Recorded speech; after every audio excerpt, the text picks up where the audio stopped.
So let me ask you first about this situation involving Ted Cruz. Now he's naming Fiorina. What do you think about his decision to do it at this time in the race?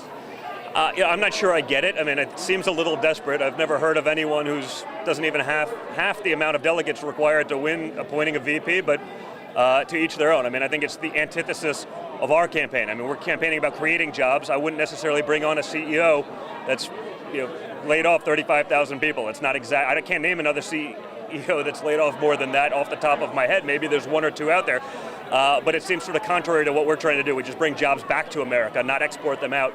I don't get it, but I guess it's an attempt to try to control the news cycle for a minute or two. You've heard a lot of pundits and experts saying that they'll deny your dad the nomination if he gets less than 1237.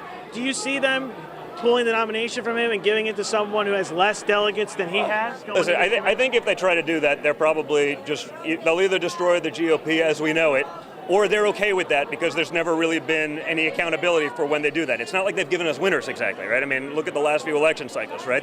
The elite thinks they know what they're doing, but they're way out of touch with the people. I think in this case, when you talk about, I mean, we haven't had California, we haven't had Nebraska, we haven't had some pretty big states, and we've already achieved more votes than any other Republican in the history of the GOP. I mean, that should say something, and I think they have to stop thinking that the people are out of touch with the pundit class and maybe start thinking that the pundits are out of touch with the people. What's the situation with the delegates in Pennsylvania, the ones that are unbound? What's going on right now in the Trump camp to get those delegates on his side? Listen, when you win, essentially, I guess, every congressional district in the state, those people, are starting to realize that a lot of them have to be held accountable, that they got to vote the will of the people. And if there's one thing my father's done is expose this nonsense of, you win Pennsylvania. You could win every GOP vote in Pennsylvania, and you get 17 of 72 delegates. I mean, think about that. What are you telling the people? You make them watch 24 debates. You make them watch a news cycle that hasn't ended in 11 months, just nonstop with this stuff. And you say, hey, your vote matters as long as you vote the way we want, the elite.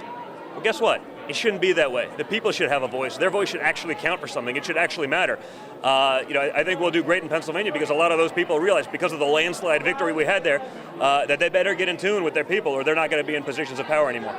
Is the delegate outreach going well for the Trump campaign right now? It is. To make sure? It's going very well. Paul Manafort's done a phenomenal job with that. I mean, you've seen Pennsylvania, you've seen Delaware, the states that are more recent. I mean, we've done a phenomenal job there, and people are really getting it. They're seeing that my father's winning the popular vote by a landslide, and he's also pointing out to the people that, hey, your voice should be heard. And I think it's starting to register home, and you're starting to see a lot of people fall into line with him. A lot of people are pointing to polls saying, look, Hillary Clinton, she's up on Donald Trump in a general, hypothetical matchup. Well, they've what do you closed think that gap to basically one of statistical insignificance. Those are the same people that also told him that he had zero, not 1%, not 2%, zero chance of ever going anywhere in this race, and look at where we are. So, I don't think that matters all that much. Just let him have at it. He'll do just fine, I promise. Last question for you.